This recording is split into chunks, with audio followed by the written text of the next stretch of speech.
ഒന്നുകിൽ ആത്മഹത്യ അല്ലെങ്കിൽ കൊല, ഇതിൽ രണ്ടിലൊന്നും ഉറപ്പാ. എന്തായാലും സ്വാധീനമുള്ളവരാ, ഒതുക്കും. അങ്ങോട്ടധികം ശ്രദ്ധിക്കാതെ പണിയെടുക്കട പിള്ളേരെ. എന്റെ ബ്ലഡ് പ്രഷർ കൂടി കൂടി വരാണ് കേട്ടോ. ഇതൊന്ന് നോക്കിയേ. സൂസി ആന്റിയും മോളും ഗൾഫിൽ നിന്ന് വന്നപ്പോ എല്ലാരും ചേർന്നെടുത്ത ഫോട്ടോയാ. നോക്കട്ടെ. ആ ലെഫ്റ്റ് സൈഡിൽ വന്നെന്ന് അവളും പെട്ടുപോയി. അന്നതിന് അവക്ക് കുറെ വഴക്കേട്ടെങ്കിലും ഇപ്പൊ ഉപകാരമായി. നോക്കട്ടെ, ഇത് ക്ലിയറാ. ഒന്ന് ബ്ലോ അപ്പ് ചെയ്ത് എടുത്താ മതി. എന്റെ പൊന്ന് സൈമ, നീ ഇതൊരു ആനക്കാരി ആക്കാതെ. ഒരു മനുഷ്യ കുഞ്ഞു പോലും അവളെ തിരക്ക് ഇങ്ങോട്ട് വരത്തില്ല. എന്നാലും നമ്മുടെ ഭാഗം ക്ലിയർ ആയിരിക്കണ്ടേ? സ്റ്റേഷൻ റെക്കോർഡ്സിൽ ഒരു കംപ്ലൈന്റ് ഉണ്ടെങ്കിൽ ഇനി അവൾ എവിടെയെങ്കിലും കിടന്ന് ചത്താലും നമുക്ക് തലയൂരാം. മിസ്സിംഗ് കേസാ, ഇതത്ര നിസ്സാരൊന്നുമല്ല. കർത്താവേ, ഇവിടെ ഉള്ള ഒരു പൊന്നുപോലെ കൈവെള്ളയിൽ വെച്ച് വളർത്തിക്കൊണ്ടുവന്ന കൊച്ചാ. പത്രക്കാരെങ്കിലും ചോദിച്ചാ അളിയൻ ഉടക്ക് വർത്താനം പറയരുത്. അവര് വിചാരിച്ചാ മതി ദേ ഇവൻ അടക്കം തൂങ്ങും. ആ സീഡിയും കാസറ്റും ഒക്കെ കൊണ്ടുവരുന്ന പയ്യനില്ലേ സുനില്, അവൻ ഇവളോട് കൊഞ്ചാനും കൊഴയാനും നിൽക്കുന്നൊക്കെ ഞാൻ കണ്ടിട്ടുണ്ട്. ഞാനതങ്ങോട്ട് പറയാൻ വരുമായിരുന്നു. കറക്റ്റാ, ഞാനും അത് നോട്ട് ചെയ്തിട്ടുണ്ട്. ബേബി കുട്ടി, അവൻ ഇപ്പൊ തന്നെ അങ്ങ് പൊക്കിയേരും. Yes sir.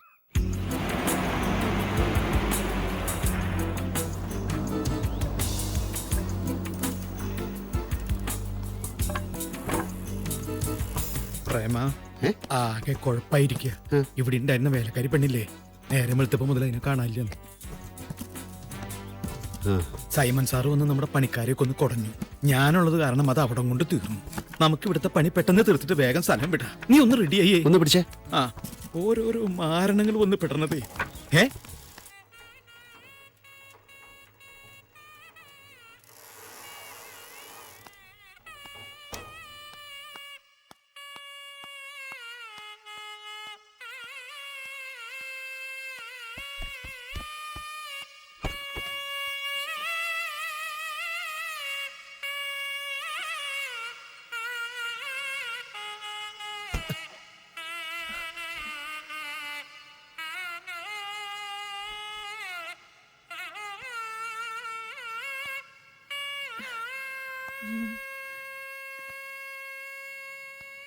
ആ, ഞാൻ വന്ന് നോക്കിയപ്പോ എന്റെ കൂട്ടുകാരൻ പോയിട്ടില്ല, ഉറങ്ങിപ്പോയി. ഇത്രേ ഉറക്കാന്ന് പറഞ്ഞ എന്തൊരു ഉറക്കം.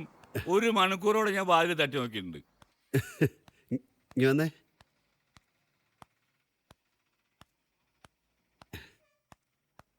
എന്താ ഇത്?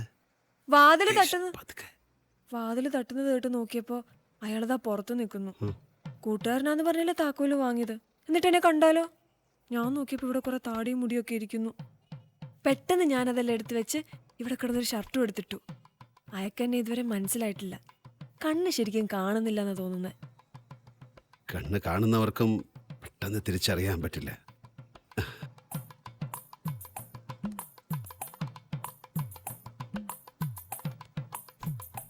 ഈ ഷർട്ടും മാറ്റാം.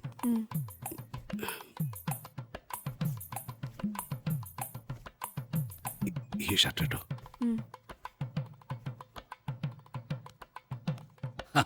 കുറെ നാളായിട്ട് പ്രാക്ടീസ് ഒന്നും ഇല്ലാത്തോണ്ട് ഭയങ്കര കടുപ്പം.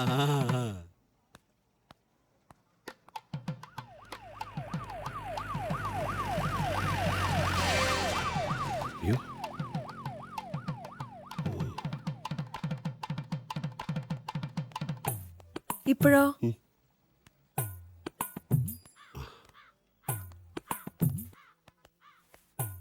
നീ പോയി ആ കടയിൽ നിന്ന് 2 ചായ വാങ്ങിച്ചോണ്ട. അല്ല, പൈസ വേണ്ട. മറക്കണ്ട, ആൺകുട്ടിയാ.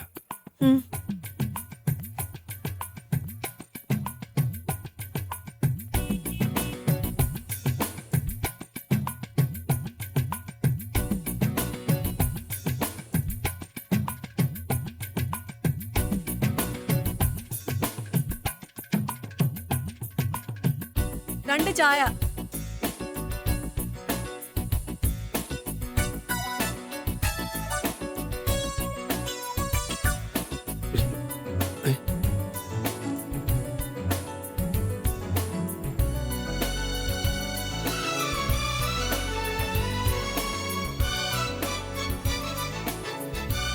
മഹാരാഷ്ട്രയിൽ നിന്ന് തുണികളും എടുത്ത് വൈദ്യനാഥൻ തിരുപ്പൂരെത്തുന്നതുവരെ നീ ഇനി ആൺകുട്ടിയാ.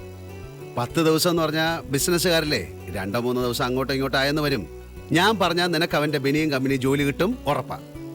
അപ്പോഴത്തേക്കും ഇവിടുത്തെ പുകിലൊക്കെ അങ്ങ് തീരുകയും ചെയ്യും. ഇനി പഴയ പോലെ പേടി, സങ്കോചം ഇതൊന്നും പാടില്ല. നല്ല സ്മാർട്ടായിരിക്കണം. എന്നെ കണ്ട കിണ്ണം കട്ടു എന്ന് പറയുമെന്ന ഭാവത്തിൽ നടന്നാൽ ഇപ്പൊ നീ മാത്രമല്ല ഞാനും അകത്താവും. ആ, കുറ്റം ചെയ്യുന്നവരെ പോലെ തന്നെ തെറ്റുകാരാണ് കുറ്റം ചെയ്യാൻ പ്രേരിപ്പിക്കുന്നവർ. An abettor is as guilty as the criminal. മനസ്സിലായോ? ഇല്ല. ആ, മനസ്സിലാക്കണ്ട. നിനക്കൊരു പേര് വേണ്ടേ? മുരുകൻ എന്ന് മതി. അയ്യേ, എൻ്റെ സുഹൃത്തിൻ്റെ അനിയനാവുമ്പോൾ നമുക്ക് ഈ മുരുകനെ ഒന്ന് മലയാളി കഴിച്ചാലോ?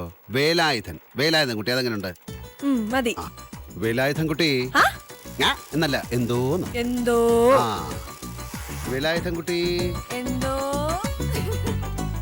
അയ്യോ, എവിടെടാ പെണ്ണ്? എനിക്കൊന്നും അറിയത്തില്ല സാറേ. എന്നെ തല്ലല്ല സാറേ. അയ്യോ സാർ, സത്യമായിട്ടും എനിക്കൊന്നും അറിയത്തില്ല. നിന്നെ കൊണ്ട് പറയിപ്പിക്കാൻ പറ്റും നോക്കട്ടെ. എവിടെടാ പെണ്ണെ കൊണ്ട് ഒളിപ്പിച്ചിരിക്കുന്നത്? എനിക്കറിയില്ല സാറേ. ഏതമ്മേ പ്രേമേട്ടന്റെ കൂടെ ഒരു ചെറുക്കൻ? ചെറുക്കനോ? ആ, ഒരു സുന്ദര കുട്ടപ്പൻ. ഞാൻ അവിടെ ഉള്ളപ്പോഴേ രണ്ടാളും കൂടി കയറി വന്നത്. എന്നാ പിന്നെ നിനക്ക് ചോദിക്കായിരുന്നില്ലേ പ്രേമനോട്? ഞാൻ ചോദിച്ചില്ല. ആ, അവരുടെ ഏതേലും പരിചയക്കാരായിരിക്കും. അയാൾ അവിടെ ആക്കിയിട്ട് പ്രേമേട്ടൻ പോവുകയും ചെയ്തു. കണ്ടിട്ടൊരു കള്ള ലക്ഷണമുണ്ട്. നീ ഇതൊക്കെ ഒന്ന് പിഴിഞ്ഞു വിരിച്ചിട്. ഒന്ന് പിടിച്ചേ. ആ, പഞ്ചസാര ആ ടിന്നിലുണ്ട്. ആ അതെ. അത് കൊള്ളാം. വിരുന്നുകാരനെ കൊണ്ടാണോ മാഷ അടുക്കളപ്പണി ചെയ്യിപ്പിക്കുന്നേ? ഏയ്, വിരുന്നുകാരനൊന്നുമല്ല. പ്രേമന്റെ ഒരു പരിചയക്കാരന്റെ അനിയനാ. അവര് ഞാനൊരു കട്ടൻ ചായ ഇട്ട് കൊടുക്കാന്ന് വിചാരിച്ചിട്ട് സമ്മതിക്കുന്നില്ല. അവിടുത്തെ ഒരു ഗ്ലാസ് കൂടെ എടുത്തോ സീതമ്മേ. ഓ, എനിക്ക് വേണ്ട മാഷെ. എടാ, നിന്നെ ഈ നാട്ടിലൊന്നും കണ്ടിട്ടില്ലല്ലോ. ആ, എങ്ങനെ കാണാനാ? ഇവന്റെ നാട് ഇവിടെ അടുത്തൊന്നും അല്ല. പിന്നെ തിരുവനന്തപുരത്തു നിന്നും പോണം. പണി അന്വേഷിച്ച് നടക്കുമായിരുന്നു. വന്നു പെട്ടത് പ്രേമന്റെ മുന്നിൽ. ചേട്ടനെ വിവരം അറിയിക്കാനുള്ള ഏർപ്പാടൊക്കെ ചെയ്തിട്ടുണ്ട്. കൊണ്ടുപോകുന്നവരെ ഇവിടെ നിൽക്കട്ടെ. എന്താടാ നിന്റെ പേര്? വേലായുധൻ കുട്ടി. വീട്ടിലാരൊക്കെ ഉണ്ട്? എല്ലാരും ഉണ്ട്. നിന്റെ ശബ്ദത്തിന് എന്താടാ ഒരു കനവില്ലാത്തേ? ഞാൻ ഇപ്പോഴവനോടത് പറഞ്ഞതേ ഉള്ളൂ. പണ്ട് ഞാൻ പഠിപ്പിച്ചിരുന്ന സ്കൂളിൽ ഒരു മാഷുണ്ടായിരുന്നു. ക്ലാസ് എടുക്കുന്നത് പുറത്തുനിന്ന് കേട്ടാ പെണ്ണല്ലെന്ന് ആരും പറയില്ല. പേര് ഭാർഗവൻ എന്നാ. പക്ഷെ പിള്ളേരെ വിളിക്കുന്നത് ഭാർഗവി മാഷ് എന്നാ. നീ എന്തിനാടാ ഇവിടെ കിടന്ന് പരുക്കുന്നേ? വെളിയിലെങ്ങാനും പോയിരിക്കെ.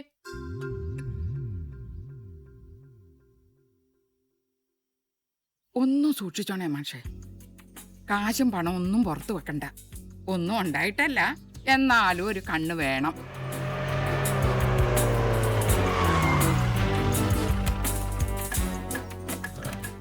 വല്ല തുമ്പും കിട്ടിയോ ചായ? നീ ഇതപ്പോ വന്നു? പിള്ളേര് സ്കൂളിൽ വിട്ടേച്ച് ഞാൻ ഇങ്ങ് പോന്നു. കക്ഷി അവൻ തന്നെ, ആ സീഡിക്കാരൻ പയ്യൻ. ബേബിക്കുട്ടി ചോദിച്ചപ്പോ അവൻ ആദ്യം ഉരുണ്ട് കളിക്കുകയായിരുന്നു. ASI ഒരുത്തനുണ്ട്, ഒരു പാലാക്കാരൻ. അവൻ നന്നായൊന്ന് പെരുമാറിയപ്പോ പയ്യൻ തത്ത പറയും പോലെ അങ്ങ് പറഞ്ഞു. തഞ്ചാവൂരുള്ള അവന്റെ ഏതോ ഒരു കൂട്ടുകാരന്റെ അടുത്തേക്ക് അയച്ചേക്കുക. പോലീസ് നാളെ അവനെയും കൂട്ടി തഞ്ചാവൂർക്ക് പോകുന്നുണ്ട്. ഭർത്താവേ, അവനെ കണ്ട അങ്ങനെ വല്ലതും തോന്നുവോ? ദീപം ദീപം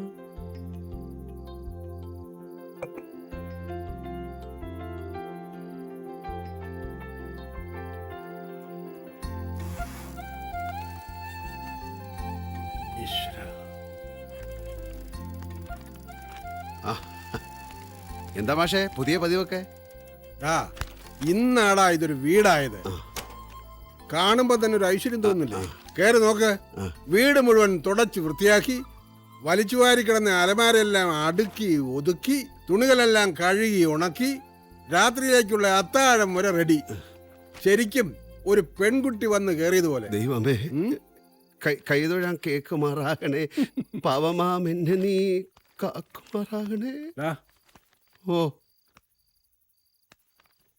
വേലായം കുട്ടിയെ നമുക്ക് പെട്ടെന്നൊന്നും വിടണ്ട. ഇവിടെ നിന്നോട്ടെ. ഈ നാട്ടിൽ തന്നെ എന്തെങ്കിലും ജോലി ശരിയാക്കി കൊടുത്തൂടെ? അതൊന്നും പറ്റില്ല. തിരുവനന്തപുരത്ത് നിന്ന് ഫോൺ വന്ന ഉടനെ വിടണം.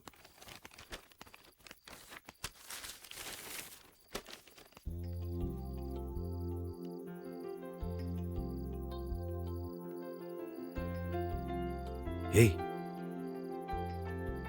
മുരുകനെ വിട്ടിപ്പോ കൊരങ്ങനെ പിടിച്ച? മുരുകൻ തന്നെയാ. ഓ, അപ്പടിയാ. ഞാൻ വിചാരിച്ച പൈത്യമായി പോയെന്ന്. കുറച്ച് ഡ്രസ്സുകളാ, മാറാനൊന്നുമില്ലല്ലോ. ഒരു ഊഹം വെച്ച് വാങ്ങിയതാ. പാകമാണോ എന്ന് എനിക്കറിയില്ല.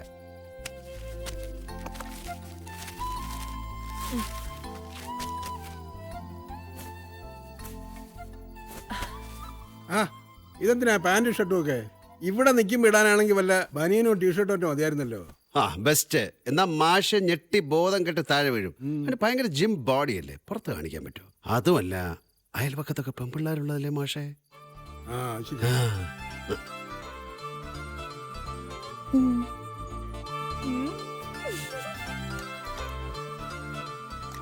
നീയും കൂടെ ഇരുന്നോടാ മോനെ, പോയൊരു പ്ലേറ്റ് എടുത്തോടാ. വേണ്ട വേണ്ട വേണ്ട വേണ്ട, അവൻ പിന്നെ ഇരുന്നോളും, ജൂനിയർ അല്ലേ. ഇതാണ് മീൻകറി. ആവശ്യത്തിന് എരിവ്, പുളി, നളഭാഗം എന്നൊക്കെ പറയാറില്ലേ, അത് തന്നെ. അത്രയ്ക്ക് പൊക്കി പറയാനൊന്നുമില്ല, കൊള്ളാം, ആരും ദോഷം പറയില്ല. അസൂയപ്പെടണ്ടാ കേട്ടോ വേലാൻകുട്ടി. ഇവനും വയ്ക്കും മീൻകറി. എന്തിനു കൊള്ളാം? ചിലപ്പോൾ ഉപ്പ് കൂടും, അല്ലെങ്കിൽ എരിവ് കൂടും. എന്തിന്? മീനിട്ട ഒരു കറി. നാളെ ഇവനങ്ങ് പോവും, പിന്നെ ഞാൻ വെക്കുന്ന ആ മീനിട്ട കറി മാത്രമേ കാണുള്ളൂ. അതിനു മുമ്പേ അവൻ എങ്ങനെയാ മീൻകറി വെക്കുന്നെന്ന് പോയി നോക്കി പഠിക്കേ.